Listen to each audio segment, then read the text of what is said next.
प्यारे विद्यार्थियों, आज हम भूगोल विषय में बीए पार्ट तृतीय में पेपर सेकंड भारत का भूगोल में जो हमारा टॉपिक चल रहा है प्रायद्वीपीय पठार, उसमें हमने इसे 3 भागों में बांटा था पिछले लेक्चर में। अब हम प्रायद्वीपीय पठार पर जो हमें प्रायद्वीपीय पर्वत पाए जाते हैं उनके बारे में बताएंगे।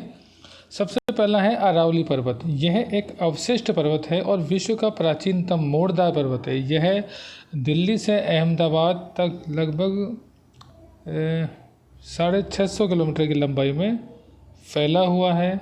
गुरु शिखर इसकी सर्वोच्च ऊंची चोटी है जिसकी ऊंचाई 1722 मीटर है। यह आबू पहाड़ी पर स्थित है। उदयपुर के निकट जरगा पहाड़ियाँ, अलवर के निकट हर्षनाथ की पहाड़ियाँ तथा दिल्ली के निकट इसे दिल्ली की पहाड़ियों के नाम से जाना जाता है। यह कठोर क्वार्टजाइट चट्टानों से निर्मित है। इसमें सीसा, तांबा, जस्ता, एस्बेस्टस, अभ्रक आदि खनिज पाए जाते हैं। बार, पीपली घाट, देवारी व देसूरी इसके कुछ प्रमुख दर्रे हैं। इसमें पश्चिम की ओर से माही एवं लूनी नदी तथा पूर्व की ओर से बनास नदी निकलती है।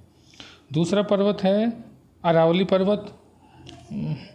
अरावली यह प्राचीन युग की परतदार चट्टानों से निर्मित है। इसमें लाल बलुआ पत्थर बहुत मिलता है। इसकी औसत ऊंचाई 700 से 1200 मीटर है। यह पर्वतमाला पश्चिम से पूर्व की ओर भाड़नेर, कैमूर एवं पारसनाथ की पहाड़ियों के रूप में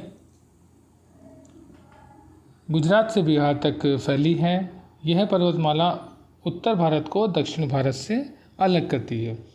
इसके बाद तीसरा पर्वत है सतपुड़ा पर्वत श्रेणी। यह पर्वत श्रेणी पश्चिम में राजपीपला पहाड़ियों से प्रारंभ होकर महादेव एवं मेकाल पहाड़ियों के रूप में छोटा नागपुर तक फैली है। इस पर्वत श्रेणी की सबसे ऊंची चोटी धूपगढ़ है जो महादेव पर्वत पर स्थित है। पंचमढ़ी भी महादेव पर्वत पर स्थित है। मेकाल पर्वत का सर्वोच्च शिखर अमरकंटक है जहाँ से सोन में नर्मदा नदियाँ निकलती हैं। यह एक ब्लॉक पर्वत है जिसके उत्तर व दक्षिण में क्रम से नर्मदा एवं तापी की दरार घाटियाँ हैं।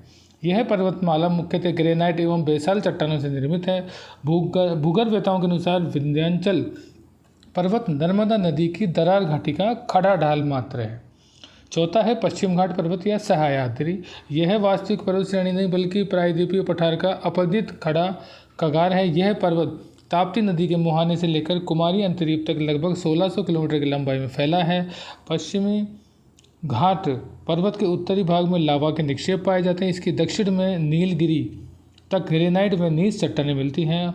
और यहाँ पे 4 महत्वपूर्ण दर्रे हैं। थाल घाट जो नासिक से मुंबई का संपर्क मार्ग है। बोहर घाट जो मुंबई से पुणे के बीच का संपर्क मार्ग है। पाल घाट जो कोयम्बटूर एवं कोचीन के बीच का संपर्क मार्ग है।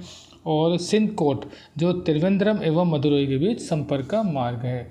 कलसूबाई एवं महाबलेश्वर उत्तरी सह्याद्री की चोटियां हैं। कुद्रेमुख मध्य सह्याद्री की महत्वपूर्ण चोटी है। गोदावरी, भीमा, कृष्णा आदि नदियां उत्तरी सह्याद्री से निकलती है। तुंगभद्रा नदी व कावेरी मध्य सह्याद्री निकलती है। पूर्वी घाट पर्वत एवं पश्चिम घाट पर्वत के मिलन स्थल पर नीलगिरी की पहाड़ी है। और यहाँ अन्नामलाई के निकट ही पालनी की पहाड़ी है। कोडाई कैनाल नामक पर्यटन स्थल भी पालनी की पहाड़ी पर है। और नीलगिरी पर स्थित ऊटी पर्यटन स्थल है। और दक्षिण भारत की पहाड़ी रबड़, चाय व कहवा की कृषि के लिए प्रसिद्ध है। पश्चिम घाट पर्वत पर ही शरावती नदी पर गसप्पा जलप्रपात स्थित है जो भारत का सबसे ऊंचा जलप्रपात है। इसके बाद बात करेंगे पूर्वी घाट पर्वत। यह 1300 किलोमीटर लंबा है और इसका उत्तरी भाग चार्नोकाइट व खंडोलाइट चट्टानों से निर्मित है। इसकी सबसे ऊंची चोटी विशाखापट्टनम चोटी है और महेंद्रगिरी दूसरी ऊंची है। इस पर्वत श्रृंखला को नदियों ने कई जगह पर काट दिया है।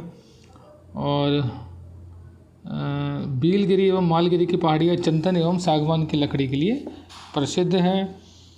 यहाँ पे जावासी पहाड़ी उत्तर आर्किड जिले में, जिंगजी पहाड़ी, कोलाई मलाई, शेवराय पहाड़ी और बिलगिरी की पहाड़ियाँ प्रसिद्ध है।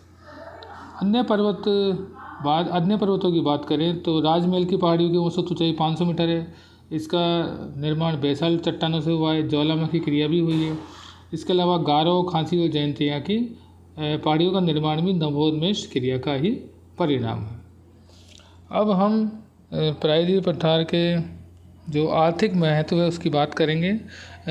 इसमें खनिज, दक्षिणी पठार की प्राचीन चट्टानें बहुमूल्य खनिजों के भंडार है। इस पठार पर लोहा, तांबा, अभ्रक, मैग्नीज, बॉक्साइट, टिन, सोना और हीरे पाए जाते हैं और कोयला भी मिलता है कई स्थानों पे।